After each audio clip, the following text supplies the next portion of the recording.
Hey everybody, welcome to Aniki, the podcast about anime with two brothers. I'm Ben. And I'm literally Gary Stu. Yeah, I mean, is that really your name? Is it spelled like X and all? I was thinking of being X, but I decided against it. Sanzai Exu. Yeah, Ekusu. So what have you been up to since last we spoke? Let's see. Yeah, it's been a hot minute. I did watch the first episode of Eizouken, which is amazing. Oh, I did too. Very excited.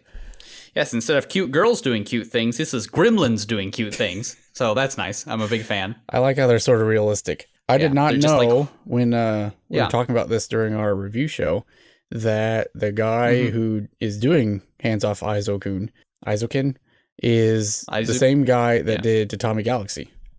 And that explains a whole lot. Oh, yes. Have you watched more than the first episode? I haven't watched the second episode yet because I'm waiting for my wife, because we've been watching Carole and Tuesday as well. So we want to kind of finish up Carole and Tuesday. Are you liking that? I hear it's amazing. Yeah, it's quite good. I do like how the director that usually does jazz and space cowboys or hip hop and secret Christians, this time that he just dropped the and part, and this time he's just like folk music. There's no and. It's just folk music. And you're like, yeah, all right. Yeah, why not? He's dropped all pretense at this point. He's the real folk blues. What I do like about it is how the music is actually like good. You're used to these sort of idol type shows, which I guess this technically is. It's an idol show. Mm-hmm. Usually they like pretend the music is really, really good, and they all tell you how good the music is. But I mean, we've watched Zombieland Saga. The music is usually fine. It's music. But this is like good. Like good. Like good music. And they don't have all the characters just being like, oh my god, that was just the best. They just let it speak for itself. And you're like, yeah, that's some good music. Oh, good. Good. Is the whole thing like a big talent show? Because that's sort of the impression I got from clips I've seen of it. So after the first, there's like sort of the first 6 episodes, they kind of diddle around a little bit. And then they start in on an arc that's basically Mars's next top Mars idol, basically. So because it takes place on Mars. Oh, it's obviously. on Mars. Okay, yeah, for reasons. I mean, that's where vampires come from, and giant space octopuses, and men, obviously. Yeah, obviously. Yeah. So and gondoliers. Don't forget the gondoliers. Well, those come later. They don't really come from That's Mars. True. They're just on Mars. Giant cockroaches, I think, too. Right? Maybe. Isn't that terraformers? Terraform Mars? No, I didn't see that one. It's giant cockroaches on Mars. I don't think I've seen that. I mean, it was popular a couple seasons Well, back. octopus squid ones are Nadeshko. Those are Jovians. Thank you very much. No, the Jovians. They just attack Mars. Look, they were on Mars already when we got there. Yeah, they attacked Mars. They already moved in. It's different. Yeah. But yeah, no, it's pretty good. I've watched a couple shows from our review show that we half-heartedly recommended. Eizouken, Sure. Obviously. Yeah. I mean, that one. Yeah, it's That everything was just I good. dreamed of that it could be. Yeah, basically. I watched an episode of Pet. How was Pet? It's an okay show. I don't remember what the synopsis was on AnyChart, but basically the first episode is a setup of here's the deal. Not really getting into the characters or anything, because it's more like here's the environment. Yeah. Here's the catch. So it's the concept is they're telepaths who are also gangsters. Sure. That's what I got from the first episode. They can screw with your mind and make you do things you don't want to do, etc. But it's really trippy because you're put in the perspective of the person that it's happening to. Ah, that's and clever. So you aren't sure. Narrative technique. Yeah. It takes the whole unreliable narrator to the extreme because you don't know what's real and they don't know what's real. What I imagine that they will do is... have you watched the second episode yet? No, I've only watched the first. I've only watched the first of all these. I have an... I imagine they're going to do what they did with the first episode of Death Parade, which is once from the sort of victim standpoint, and then they'll sort of rehash it from a more coherent standpoint. I figured. The first episode, like I said, is the setup to here's the world. And then we'll get into the plot later. So, slow start. Might be okay. Don't know yet. Sure. Then I watched an episode of Asteroid in Love. Okay. That's the one where it's a club show, except it's astronomy class. Oh, yes, that did look cute. Yeah. You want to know what the actual plot is? What's the actual plot? Yuri in space. Oh, well, Yeah, okay. it's super well, Yuri. Like, right. it drops the twist of, oh, you know, they met as kids and she thought that he was a boy, and then they meet in high school, and it turns out she's a girl. And immediately, like, all the other characters are like, oh, they're going to be a couple. Like, So it's just, all right, well, I mean, fair enough. I mean, if you're into cute girls doing cute things with also a just explicit romance that's going to happen, sure. But it's kind of boring. Sure. Yeah, fair enough. And then here was a surprise that I was not expecting, as most surprises are. It's called Toilet Bound Hanako-san. Yes. I'm telling you, it was probably good, wasn't it? It was good. Say it. Say it. Say it was good. It's mostly good. But probably not in the way you're thinking. Sure. I mean, it's cute. It's got ghosts and stuff, and it is what you thought it was. It's just, yeah, there's a ghost up on the top floor, and it's in the bathroom. You know, yeah, exactly. As you expect. However, let me find a good example here in these images. Here's one. Sure. That is the art of every single scene in this show. Oh, that's got to be pretty then. It's extremely pretty. Is it well animated or is it just pretty? No, it's not well animated. Most of these scenes are moving mouths or the whole character moves as a single block. There are a couple scenes where there's some fluid motion, but you can tell that they blew all of the budget on painting. All of it. Well, I mean, fair enough. And it shows. It's extremely pretty to look at. Plot's a little thin. Fine. It's, I want to say yokai watch, except the yokai is a real boy, I guess. Sure. I won't spoil what happens in the first episode. It's cute. I don't know where it's going to go from here, but they become friends. Okay. I won't say how. Okay, well, that's good. But they're also yokais, so there's a little like Mononoke, not princess, like actual Mononoke showing up. So I would say that this is Mononoke for kids from what I got from the first episode. Yeah, especially if it's that pretty. It's very, very pretty. Oh my goodness. That's good. It's a delight to watch. I also started watching Star Wars Rebels. Oh, which is quite good. My wife kind of wants to look at that. It is quite good. The animation is not spectacular. The backgrounds leave something to be desired. Now, is that the one that was CGI, or is that another one? Yeah. Yeah, they've all been CGI. There's Clone Wars, which animation is universally pretty panned. This one has a bit better of an animation budget, but it's still not, the animation's not great. But, you know, the characters are well realized. The stories are pretty good. Starting with like halfway through season 2, it really starts getting good. The 2-part ending of season 2 is the best Star Wars movie we've had in the past like 6 years. So, ouch! Like there's some good stuff in it. Oh, that's good. The only thing that really holds it back is that its animation is just kind of, I mean, it's getting the job done, but that's about it. It's not like say Steven Universe or something. Well, and like here's the thing: they put a lot of effort into animating the faces, which is nice. Like the faces move and emote well, but the bodies are very stiff. Well, it looks like it was cartoony on purpose, which isn't terrible. Yeah, no. But I mean, you look at other modern kids' TV shows, especially on Cartoon Network, and you see like Steven Universe or something, and it's got like some legit good animation. Well, and some really great character designs. Let's take a trip back real quick. Reboot, was amazing, but if you go back and watch it now, it's cringeworthily bad. Well, yes, but I mean, this isn't like Rebels is. So you can still have a really good show, and it's not that great CGI wise. No, I know, but Rebels came out in 2016. Well, okay. Yeah, see, if it came out in like 2000, sure. It did not. It came out in 2016 and just ended like last year. I think maybe late 2018. Okay, but yeah, enough. So I mean, it's fairly recent, and its animation probably should be better. But you know, I mean, the stories are good. The characters are well realized. So I mean, it's a pretty solid show. As long as it knows what it's about. It does, and it kind of knows it's for kids, but not in a too childish way. The first half of season 1 is a little kiddie, but it does get a little bit better with its tone as it goes. So also Thrawn's in it, so that's pretty rad. So. Oh, good. And this is pre New Hope, right? Yeah, this takes place in BBY 15. Okay, so before Rogue One. That's pretty solid. Yeah, it's got some pretty good cameos as well, without being a little like too hackneyed. So that's nice. That is nice. Ahsoka's in it, and that's pretty cool. It's kind of weird because they kind of have to play in this quasi space where technically Clone Wars is no longer canon, but the Clone Wars TV show, I mean, but they pull a lot from Clone Wars. And technically Legends, where half these characters are from, isn't canon either. And yet here we are. Clone Wars is now considered legend material. Okay. So, I mean, legend just means all of the old Star Wars stuff before Disney took it over. Yeah, before now Disney ruined it. Well, I wouldn't say that.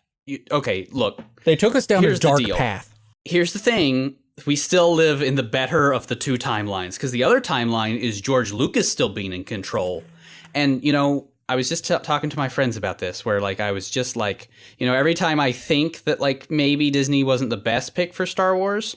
Hold on, let me find the quote, but it's about, let me see if I can find it. Hold on, I got you. Here's the picture. I'm looking at that's a long thing. Yeah, well, it's literally a paragraph. It was just on my phone.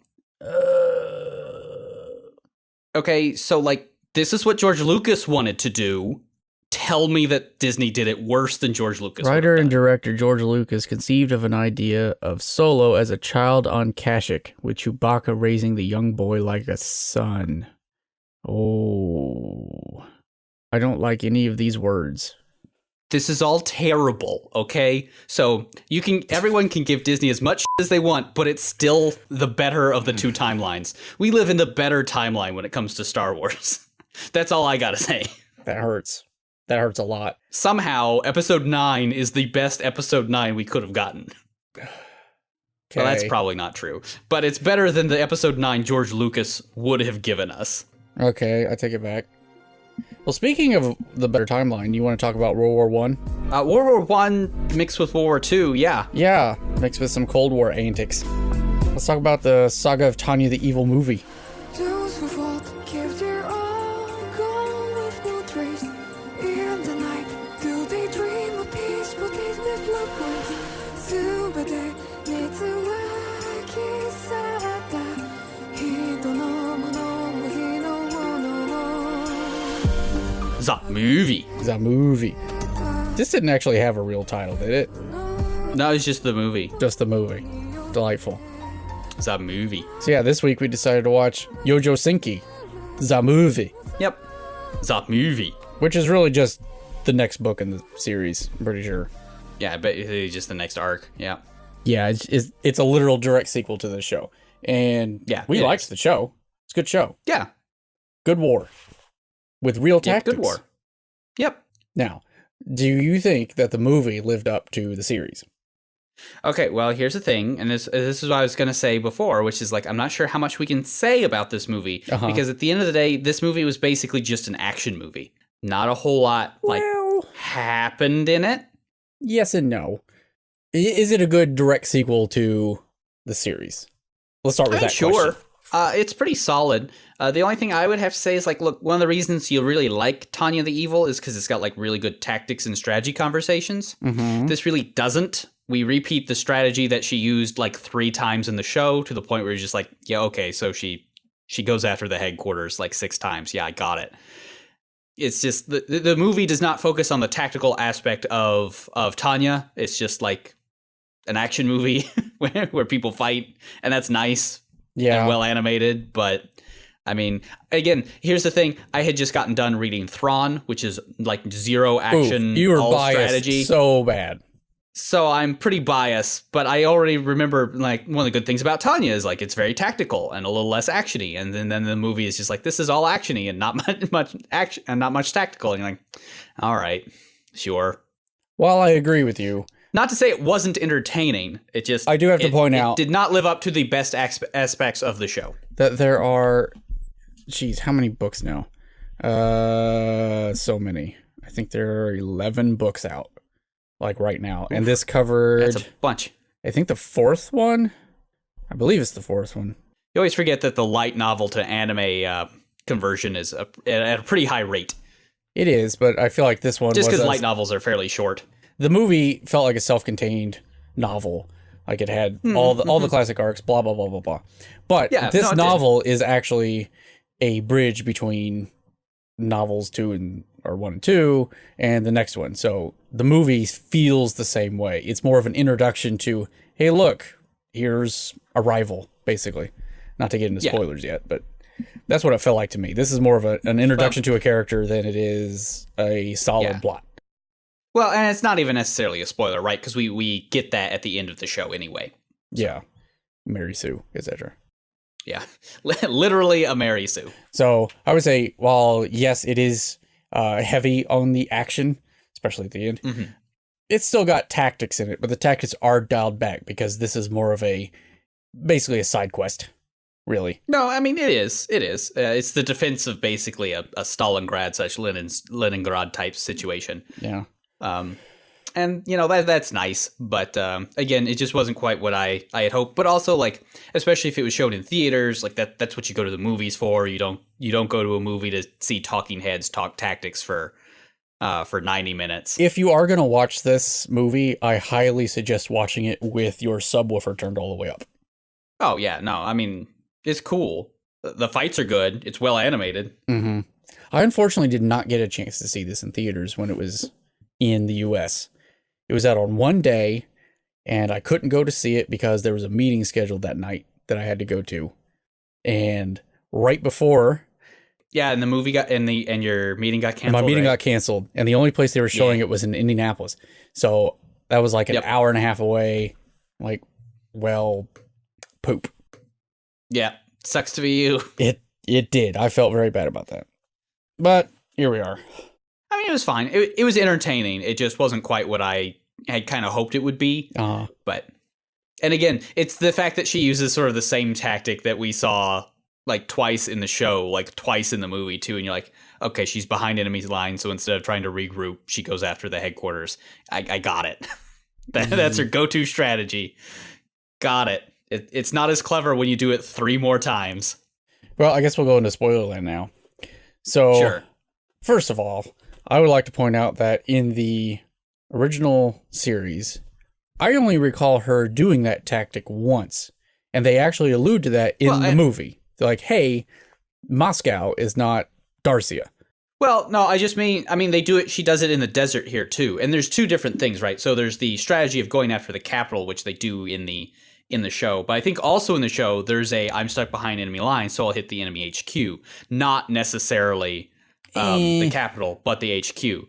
So, I mean, and that's basically a play on the rapid hit the capital strategy. Well, and that was a thing for all these countries in this show, at least. I don't know if it was a real thing in World War I. But you see that not only from Tanya, but you see that from the Federation. It's Russia, right? Russia, when they are attacking what is... I'm going to say it's Amsterdam because it looks like where Amsterdam should be. When they go to attack Amsterdam, the order to Mary Sioux is go blow up the headquarters. Yeah, the HQ. And then she doesn't. Well, and again, it's just like, even if it's a correct like strategy, if you do it too many times, it stops feeling satisfying. I get it. Especially in a show that sort of sells itself as being like tactically smart. It's like if Light were to do the same strategy 3 times in Death Note, where you're just like, yeah, no, I got it. Well, we can talk about that here in a second. I feel like it's more like a variation on a theme. So how we get to this whole thing is Tanya and her battalion are in the desert fighting not Rommel, because I think he's French in this one. Yeah. Leader of the rebel army that we see at the end of the original series. He gets blown up. They're in North Africa. Yeah. Don't know if he's dead, but his headquarters is blown up. And they think they're going to get a respite, but she gets way too cocky again, and they end up getting flown out to do reconnaissance on Russia. It's called the Federation. Damn you, Being X. Yeah, it's totally Being X's fault. I do like how the show, this movie, even more so than the anime, I feel like, really plays up the... I do something something goes wrong due to my hubris, and I turn around and just yell at Being X. Yeah. Anyway, so they're doing reconnaissance in Russia to find out if Russia is actually planning on starting hostilities with the Empire, i.e. Germany. And we don't have to think about that very long because they have a Paris gun and they Nope. shoot it right away. Yeah, they're just like, fire! Yeah, okay. And I also am a big fan of how Tanya hates Commies. communists, so that makes me happy. Yeah. Because, I mean, who doesn't? I mean, come on. Tanya has a very, very sore spot for commies. Don't know why. It's interesting. Her philosophy is always... Well, I mean, she are was weird. she was a hardcore businessman, so... But I don't think he, as a businessman, had any like direct contact with a communist because they don't have many of those in Japan. But I mean, I think you would hate the idea of communists if you are a wealthy businessman. When they attack the Paris gun and they see that the officers are shooting their own subordinates for reasons we don't know, she does point out that the reason, at least in this case, that she hates communists is they adhere more to ideology than they do to resourcefulness. They're like extremely wasteful with human resources. Yeah, they are. I mean, when we learn later, it's like, yeah, we killed all of our mages because they're the proletariat. And you're like, right? Am I using that right? No, they would be the bourgeoisie. Yeah, the it's like, no, bourgeoisie. mages are the bourgeoisie, so we killed all of them. It's like, well, first off, that's horrible. And second off, what a dumb strategy if you're going to fight a war. Yeah. Oh, We're going to kill all of our pilots because they're too smart for us. yeah, everyone else in Europe has these super powerful mages that are airborne and super versatile, and we're going to take all of ours and throw them in a hole. There. And now we're going to start hostilities with said countries. That's that's dumb. That's a great plan, guys. Good plan. I mean, on one hand, it did make them invent planes. That's cool. But on the other, it's just like, guys, first off, genocide. Second off, just a waste of your resources. The other countries already had planes. They had no benefit to this. There's no reason. No. So anyway, No. Stupid communists. Tanya's already behind the lines and asks headquarters, hey, I'm already back here. They started hostilities. You want me to just attack the capital? And they waffle on it for a bit. And they're like, okay, just do it to rattle them. Yeah, because the idea is basically the Russian line is pushing a little too fast into Germany. And she's like, if I attack the capital, that will at least make them retreat a little bit to shore up their line so they don't advance as quickly so everybody can sort of catch their breath. Yeah. They fly to Moscow. They find out that there's no mages there because they don't know that they've been purged. There's no resistance at all. Oh, zero error. And then they have quite a time. Yeah, they find, 13 cultural sites and blow them up. They blow them all up while filming themselves doing it while also singing their own national anthem. It's glorious. First off, very good psychological warfare.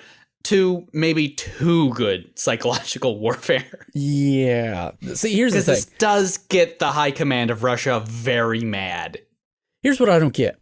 At the end of the series, Tanya very specifically almost dies on the hill of, we need to obliterate the other army. Wipe it out now. Because if we don't, all we'll have is an enemy that hates us. And they'll run on emotions. And we can't predict people that run on emotions. And it doesn't matter how small you make their army, they'll always come back for you. And then right away in this movie, she attacks all these cultural sites, doesn't obliterate the capital, and then flies away. Yeah. It's like, Damn you being X. exactly. It was his plan all along. It's like, no, your hubris got to you, because if she had just stuck to her original plan, it would have been fine. They should have This is the blown up exception the that capital. proved her rule. Yeah, well, I mean, they did kind of try, but I guess they have anti-mage wards on their walls or something. On one of them, yeah. I mean, but if she really wanted to, she could pull out one of her miracles and just basically blow up Red Square and be done with it. Yeah, probably. But we do find out here, there is a detachment from America that is not, they're not technically from America. They're a volunteer group that has come over to help Russia, and they're a company of mages. Yeah, it's an international company of mages that are here to sort of help the evil communists. Not sure why. It's a little unclear why. There is a line about enemy of the enemy is my friend, but, Yep. but yeah, among them is Mary Sioux. Who you may remember from the very end of the TV show. Is very upset that Tanya killed her dada. Yeah, unfortunately for Tanya, it was a Tuesday, so she doesn't care. Exactly. But she does have Mary Sue's daddy's gun. Uh-huh. the company of these American mages is stationed some distance outside Moscow in some barracks. They wake up, they see that the capital's under attack, and then their barracks get attacked, and her friends get hurt. And she, as any good soldier would do, immediately disobeys orders and goes to fly out to kill the soldiers, the army that killed her dad. She would be drummed out in like 5 minutes with like how little respect she has for, anything military. Because she does all this, the things you're supposed to do in the military. 2-3 times? Like 4 times. And you're like, dude, kick her out. It's like she is a liability. Yeah, she may be a good fighter, but just like, dude. And I do call shenanigans at the end of this movie. Oh, extreme shenanigans. Oh, extreme shenanigans. So anyway, she goes out to fight. They're outgunned. It's just her. But we do find out that, of course, she's got some magical powers as well. Probably Super from magic Sansai X. This one is his fault, actually. I don't know how explicit the end of the show was, but in the novel, it's almost spelled out for you that the plan of being X to get Tanya to convert to him isn't exactly working.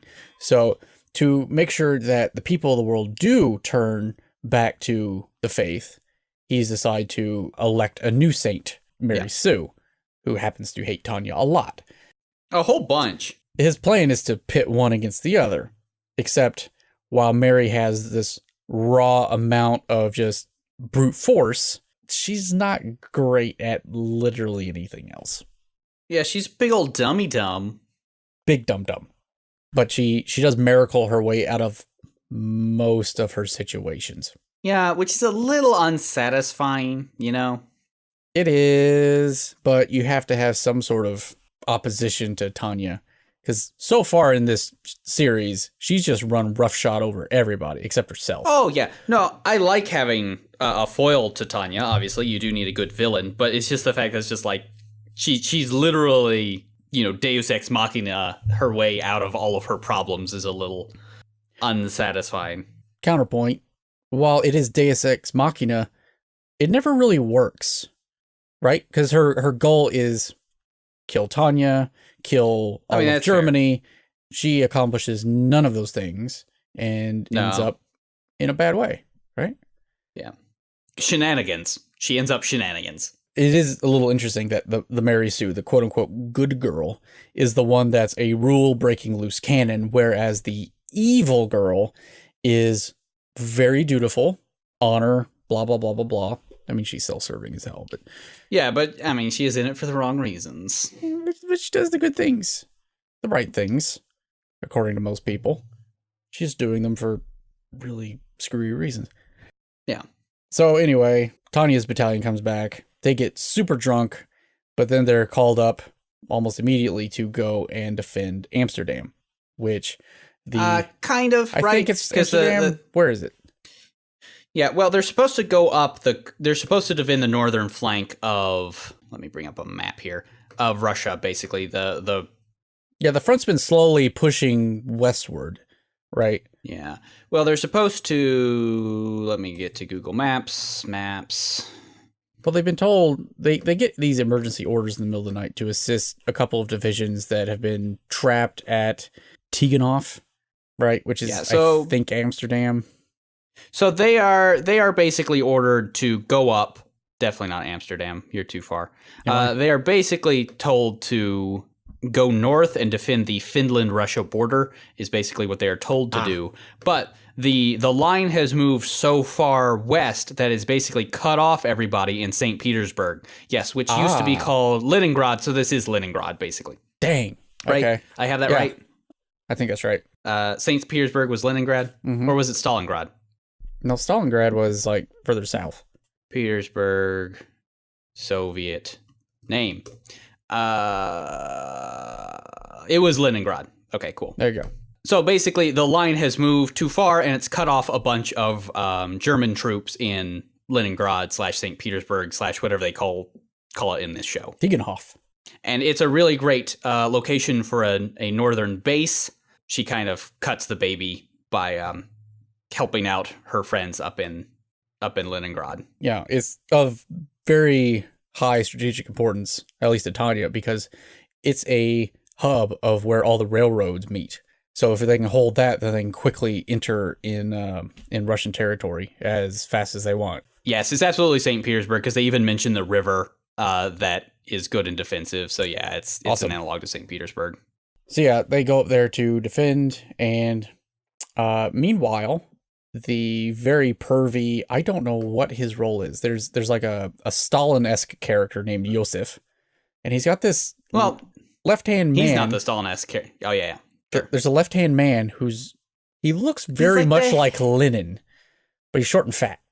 No, he's more like the head of the SS, head of the internal secret police. He's the head of the KGB type deal.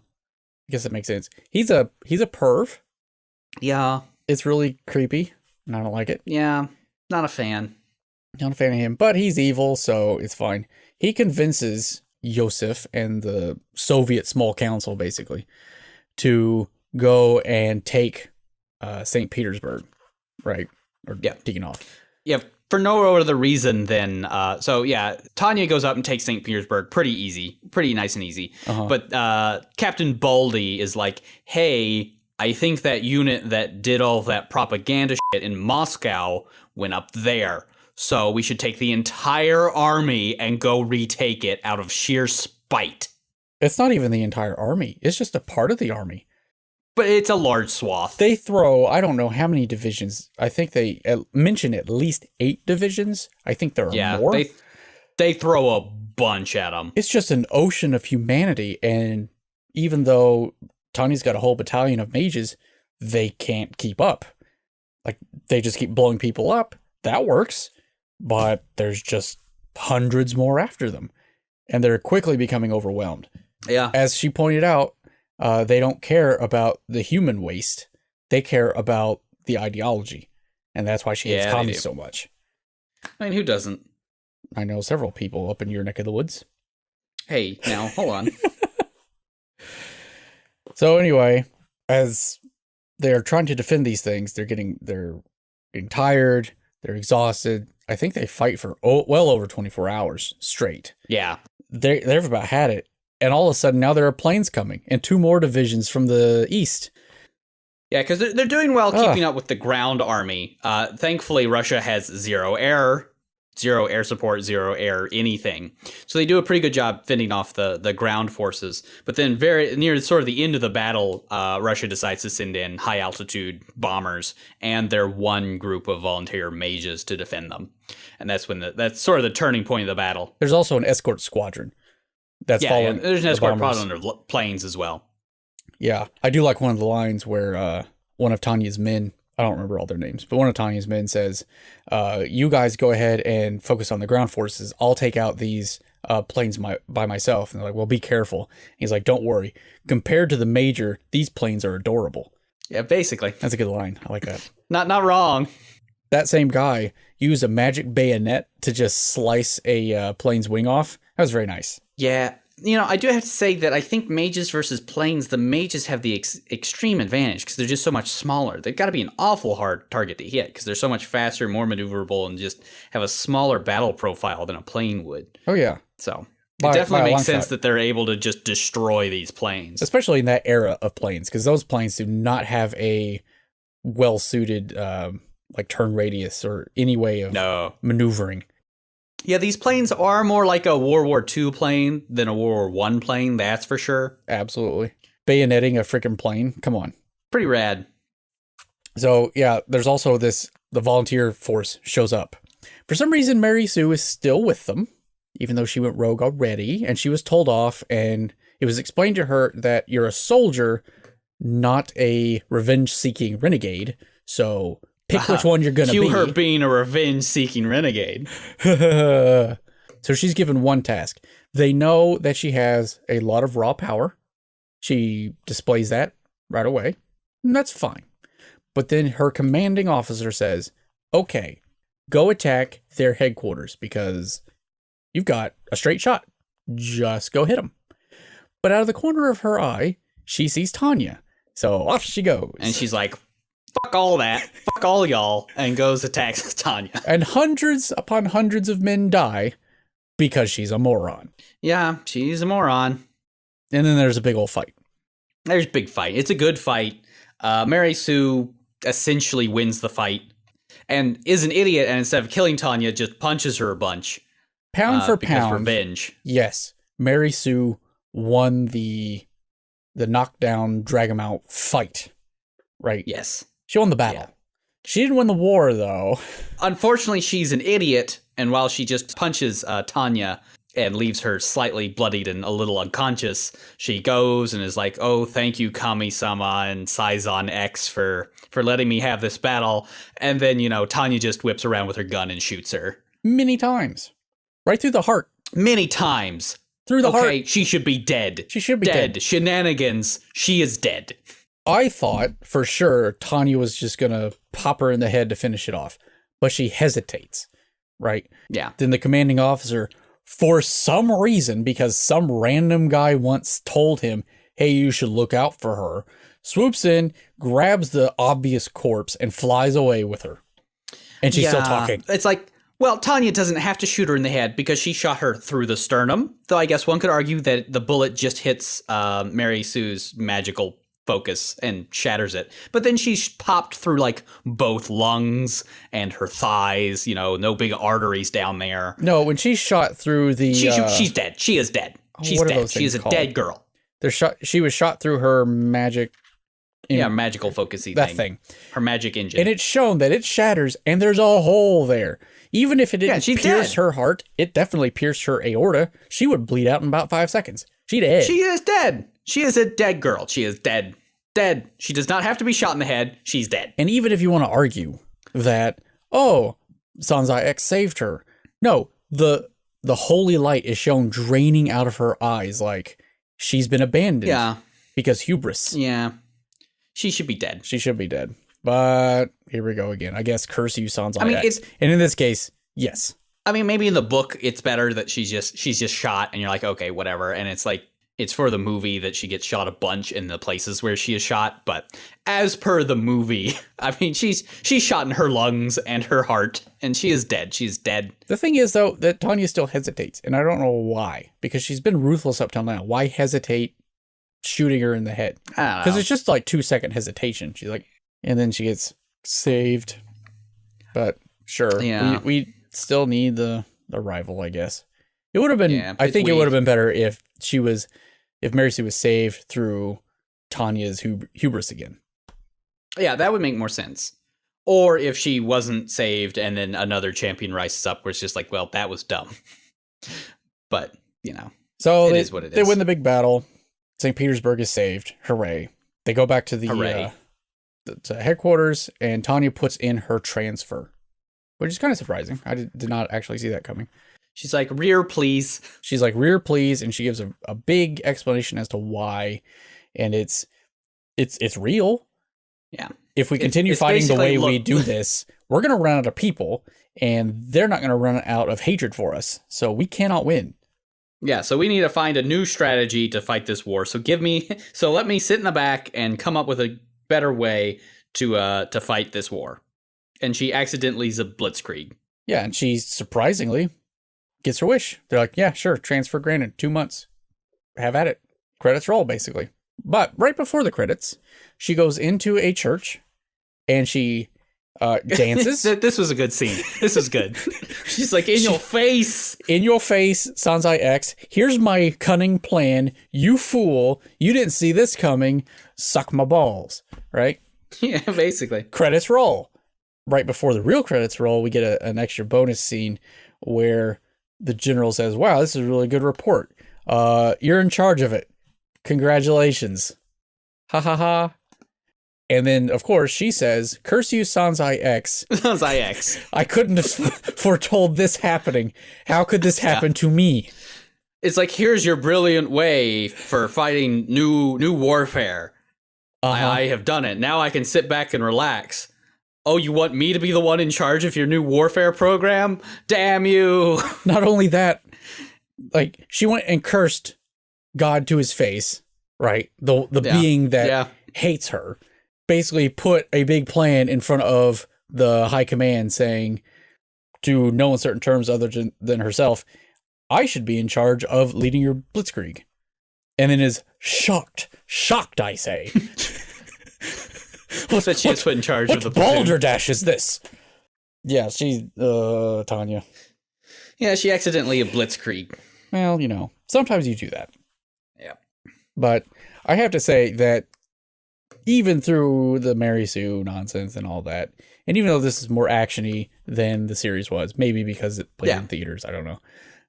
Yeah, I mean, probably, because I mean that's what you would want. You want something that's more entertaining and really shows off your animation than a bunch of talking heads talking about strategy. This series is still the best war anime I know of. It's pretty good, not gonna lie. I tried to think about this since I watched the movie yesterday. Like, I can't think of another war anime that is quite as realistic. Yes, it has mages, but the rest of it is pretty on point. Yeah, no, it's pretty good. I mean, other than maybe a mech show, one of the mech shows, this is probably one of the better ones. But the mech shows are a little different. They're more about the politics of war, and this is more like the tactics of war. So fair. I mean, Library War, that had pretty realistic. Library War is good. I like Library War. They put the D in Dewey Decimal. They did. D-Day. The D stands for Dewey Decimal. Oh, Lord. So, what are we going to watch for next time? That's an excellent question. I swear I saw a show that was like, oh, this is 12 episodes. We should watch it. But I don't remember what it was. Oh, by the way, there's a second season of Kaguya-sama coming out in spring. Yes, please. Yes. Yes, please. What about No Guns Life? I think that's over. Oh, yeah. What's that on? Yeah, it is 12 episodes. Well, but what's it on that I can actually watch it? It's on Funimation. I don't have a Funimation account. Yeah, that's not on anything I can watch either. Oh, wait, no, I think it's on Hulu. Is it really? No Guns Life is on Hulu, I mean. Oh, it is? Yeah, I think it's on Hulu. Well, hoop-de-doo, so it is. How about that? Yeah, okay. Okay. Let me watch No Guns Life on Hulu. How did it end up being? Do you have any idea? Can't remember how many episodes I watched. I know I watched at least one. I think maybe two. No, I just mean overall consensus. No idea. No Guns Life. No idea. Now I'm curious. There's Funimation. On Amazon, at least, it's rated 5 stars. It's got 7.5 stars on my anime list, so that's I'm pretty sure high it's for fine. my anime list. Yeah, no, I figure. Funimation, well, it just has like 2 reviews at 4.5. It's got a 7.1 on IMDb, so it must be fine. Must be fine. I doubt it's terrible. I think we should watch it. Let's watch it. Sure. Okay. We'll watch a man with a gun for a head. Sure. Gunhead. Gunhead. All right. See you next time. Bye.